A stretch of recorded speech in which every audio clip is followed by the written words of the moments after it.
A day in my life bilang isang real estate salesperson. Hello, good morning everyone. Ganito nagsisimula ang araw ko bilang isang real estate salesperson. Maaga tayong bumabangon dahil malayo-layo ang biyahe natin today. Siyempre, hindi kumpleto ang umaga kung walang kape. Ito ang fuel ko para sa mahabang araw ng pagtulong sa mga kliyente na naghahanap ng kanilang dream property. Dress for success, ika nga. Importante na maging presentable tayo pagharap sa mga clients. Ready na tayo. On the way na tayo sa isa sa pinaka-excited na project sa Pangasinan, ang Santa Monica Lake Residences, Manaoag. Let's go! Habang papunta tayo sa Santa Monica Lake Residences, mapapansin ninyo kung gaano nakabilis ang pag-asenso dito sa Pangasinan. Hindi na lang ito simpleng probinsya, isa na itong emerging hub ng malalaking industriya. Dadaanan natin ang malalaking investment tulad ng solar farm sa Santa Barbara, pati ang power plant. Ibig sabihin, buhay na buhay ang ekonomiya at maraming trabaho sa paligid. Pagdating naman sa lifestyle, hindi tayo nahuhuli. Napapaligiran tayo ng mga naglalakihang malls sa Urdaneta, Dagupan, Kalasyaw at Mapandan. Lahat ng kailangan nyo, malapit lang. Pero bago tayo dumiretso sa site, syempre, first thing first, almusal muna tayo. Tumigil muna kami dito sa Santa Barbara. Alam niyo naman, hindi pwedeng bumiyahe nang walang laman ang tiyan. At bago tayo dumiretso sa project site, hindi pwedeng hindi tayo mag-stop over dito sa Minor Basilica of Our Lady of Manaoag. Alam nyo ba na 5 to 10 minutes lang ang layo nito mula sa Santa Monica Lake Residences? Napakalaking blessing na tumira sa isang komunidad na malapit sa mahal na ina.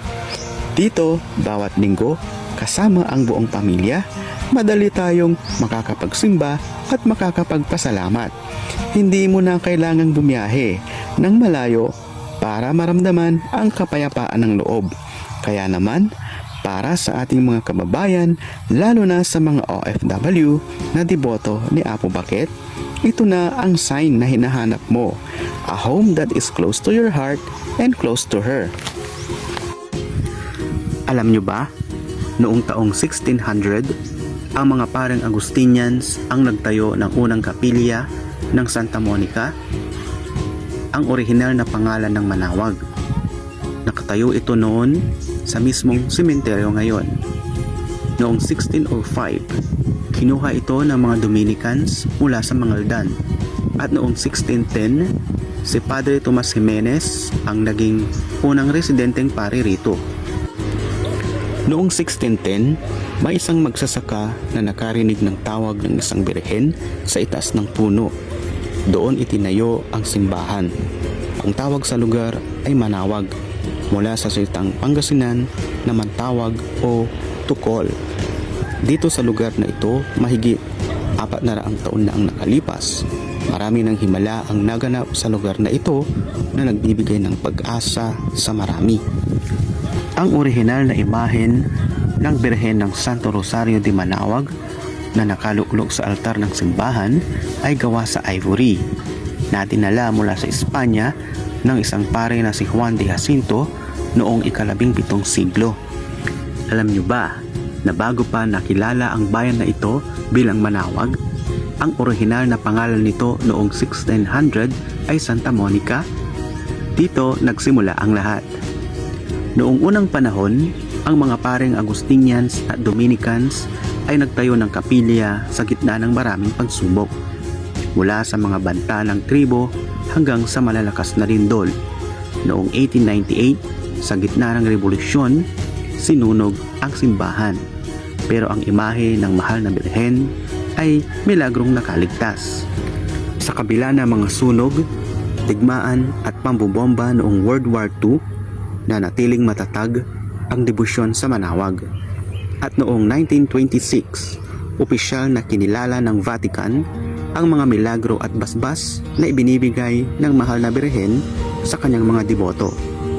Mula noon, ang Santa Monica o Manaoag ay naging simbolo ng proteksyon, himala at matatag na pananampalataya. Sino nga ba si Santa Monica? Siya ang ina ng tanyag na si Saint Augustine. Kilala siya sa kanyang tatag at pasensya. Sa kabila ng mga pagsubok sa kanyang asawa at ang pagkaligaw ng landas ng kanyang anak, hindi siya sumuko. Gabi-gabi siyang umiiyak at nagdarasal para sa pagbabago ng kanyang pamilya. Dahil sa kanyang walang hanggang pananampalataya, naging banal ang kanyang anak at naging inspirasyon siya sa buong mundo. Dahil sa mga banta ng gulo noon mula sa kabundukan, napilitang ilipat ang buong komunidad sa kasalukuyang kinatatayuan nito sa Burol. Noong 1701, sinimulang itayo ang malaking simbahan sa tulong ni Gaspar de Gamboa at Agata Yangta, isang mayamang mag-asawa mula sa Maynila na naninirahan sa Lingayen. Hindi naging madali ang kasaysayan. Noong 1892, naudlot ang pagpapalawak ng simbahan dahil sa malakas na lindol. At noong panahon ng Rebolusyong Pilipino, Mayo 10, 1898, sinunog ng mga revolusyonaryo ang simbahan, pati na ang mga kayamanan at record nito. Pero heto ang himala. Himalang nakaligtas ang imahe ng Birhen. Natagpuan itong iniwan sa likod ng simbahan at mabilis na itinakas patungong Dagupan upang itago at protektahan mula Hunyo hanggang Oktubre ng taon ding iyon. Bumalik ang mga Dominicans noong 1901 at sa wakas, natapos ang malaking simbahan noong 1912. Ang magandang altar o retablo nito ay gawa pa ng sikat na Tampinco Atelier ng Maynila. Ang pinakamahalagang petsa, April 21, 1926. Dito naganap ang canonical coronation ng imahe na dinaluhan ng napakaraming tao. Ibig sabihin nito, opisyal na kinikilala ng simbahang Katoliko ang mga milagro at biyayang ibinibigay ng Our Lady of Manawag sa kanyang mga deboto sa loob ng daan-daang taon. Kahit binomba noong World War II, muling itinayo ang simbahan noong 1972. Inilagay ang dambana sa ilalim ng Philippine Dominican Province at noong taong 2000, ipinagdiwang ang Diamond Jubilee nito. Ang Manawag Church ay tinaguri ang pilgrimage capital of the North. Minsan, umaabot ng 100,000 hanggang 500,000 ang tao na bumibisita kapag peak season. Halos milyon-milyon ang bumibisita taon-taon mula sa iba't ibang panig ng mundo. Ang Manawag ay itinuturing na sleeping giant na gising na ngayon. Hindi na lang ito basta bayan ng simbahan. Isa na itong commercial hub sa Pangasinan. Alam mo ba na ang San Miguel Corporation at ang Pangasinan Link Expressway ay parating na? Isipin mo, ang dating malayo, konti na lang ngayon. Akala mo ba kapag nasa Manawag ka, malayo ka na sa kabihasnan? Nagkakamali ka. PHILEX is one of the most important projects. As I've said, it's a game changer for Pangasinan and for this administration. This is because it is envisioned to reinvent the transportation and enrich the tourism landscape, prioritize accessibility of citizens to major towns and cities, magnify business and livelihood opportunities, multiply economic activities, build more infrastructures, facilitate province-wide travel, and protect our environmental resources. This is just the beginning. Some of the leaders of the province and I have been burning the midnight oil, have been talking with several possible investors. There are certain challenges that we need to handle, and one of which is accessibility. Land, air, and sea. Today, we solved that. Kaya bakit ka titira sa gitna ng ingay at traffic ng syudad kung pwede namang tumira dito sa Santa Monica Lake Residences, Manawag? Dito, after mong mag-shopping sa SM o Robinsons, ang uuwian mo ay sariwang hangin at payapang lawa. Ito ang tunay na luxury. Malapit sa malls, malapit sa expressways, malapit sa simbahan. Pero ang lifestyle mo, pang resort. Hindi mo na kailangang mamili sa convenience at peace of mind. Dito sa Santa Monica Lake Residences Manawag, nakuha mo na ang lahat.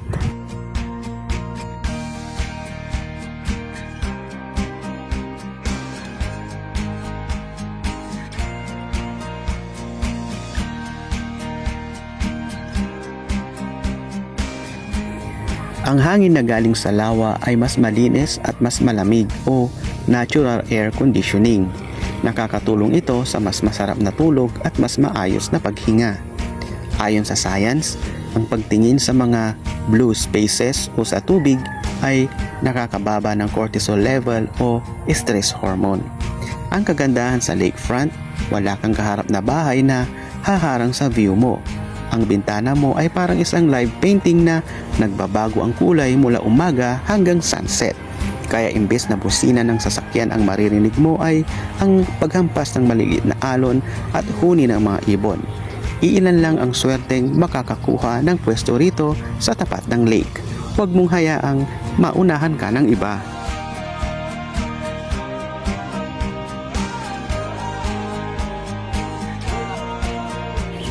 Bes, nakikita mo ba yan? Dito sa Santa Monica Lake Residences, hindi tayo puro drawing. Tuloy-tuloy ang trabaho dahil alam naming hindi biro ang pinaghirapan mo. Tignan ninyo ang road network. Sinisiguro natin matibay at malapad. Ang drainage system nakaplano ng maigi para flood-free ang uuwian mo. Ito ang pruweba na ang investment mo dito sa Santa Monica ay buhay na buhay at mabilis ang development.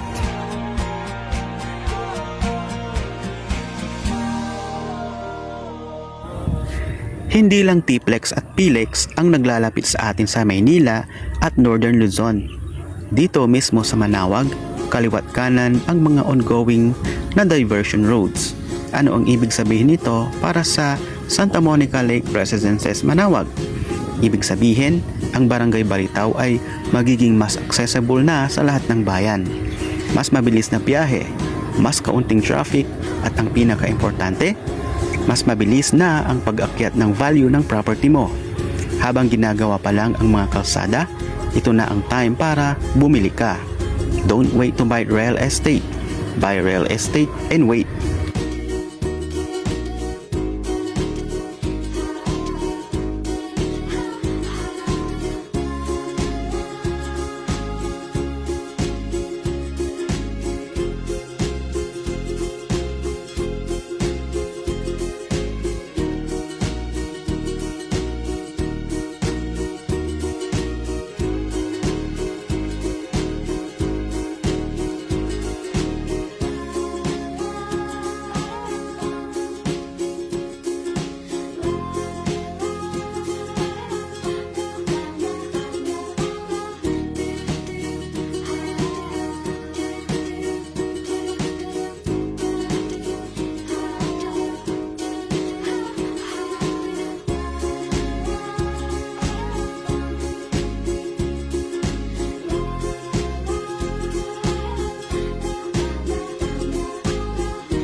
Huwag lang tignan ang ganda ng location, tignan din ang elevation ng lupa.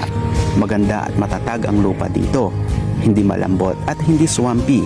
Ibig sabihin, kapag nagpatayo kayo ng bahay, mas makakatipid kayo sa foundation cost. Hindi mo na kailangan ng sobrang lalim ng piles o mamahaling soil treatment. Solid ang lupa, kaya solid din ang magiging pundasyon ng pangarap ninyo.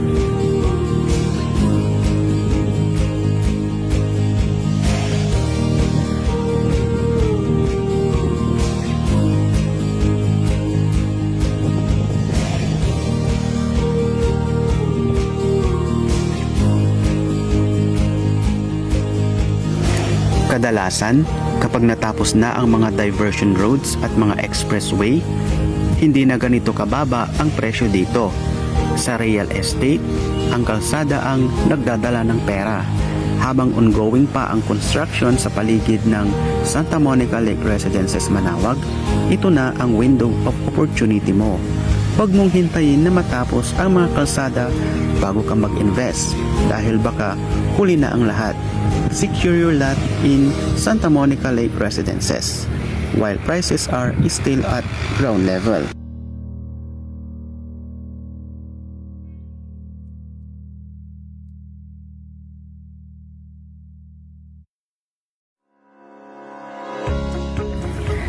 Hindi tayo rito sumusubok lang. Kasama ninyo ang kumpanyang subok na ng panahon. Mula sa mga golf courses hanggang sa mga lakeside communities, ang Santa Lucia ay may napatunayan ng track record. Kaya naman, pagdating sa iyong hard-earned money, huwag kang tataya sa baka, tumaya ka sa sigurado. Dito sa Santa Monica Lake Residences, hindi lang kami nagtatayo ng bahay. Nagpapatuloy kami ng isang tradisyon ng kalidad at tiwala. Maging bahagi ka na ng pamilyang Santa Lucia. Para sa mga kababayan nating nasa abroad, alam kong mahirap mag-invest nang hindi nakikita ang site ng personal.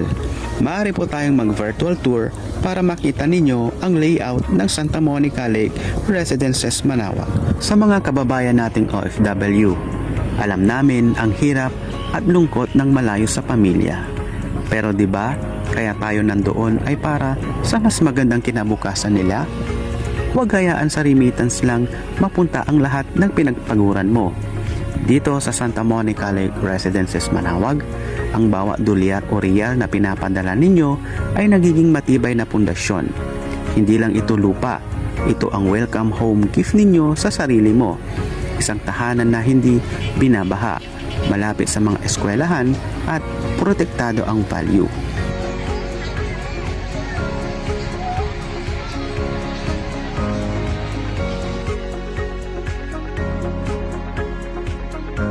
Bakit Santa Lucia? Dahil sa mahigit 50 years sa industriya, hindi lang sila nagtatayo ng mga subdivisions, bumubuo sila ng mga komunidad na tumatagal. Sa Santa Lucia, hindi mo kailangang mag-alala kung matatapos ba ang kalsada o kuryente dahil ang track record nila ay higit sa 300 projects sa buong Pilipinas. Alam nyo ba na ang Santa Lucia Land ay isa sa pinakamalaking developers sa bansa?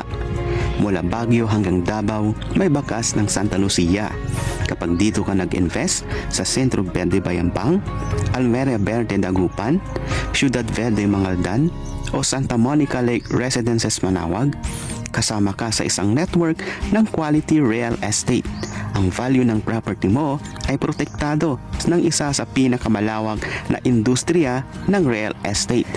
Kapag Santa Lucia ang kumuha ng location, sigurado ang appreciation value. Bakit? Dahil gumagawa sila ng sariling ecosystem. May lake subdivisions para sa pamilya, may condominiums para sa rentals, at may commercial area para sa convenience. Everything is interconnected. You are buying into a master planned community. Dito sa Santa Monica Lake Residences Manawag, hindi lang kami nagbebenta ng lupa. We are selling serenity. Isipin mo yung pagkatapos ng nakaka-stress na linggo sa trabaho.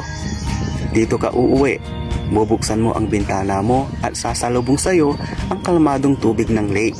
Hindi ba ito ang tunay na definition ng success? ang magkaroon ng kapayapaan sa sarili mong tahanan.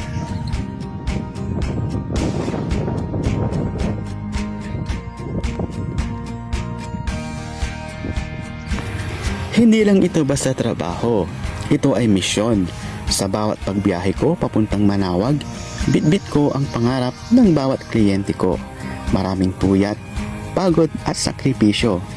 Pero lahat ng yan napapawi kapag nakikita ko ang saya ng mga mata habang pinagmamasdan ang inyong magiging tahanan dito sa Santa Monica Lake Residences, Manawag.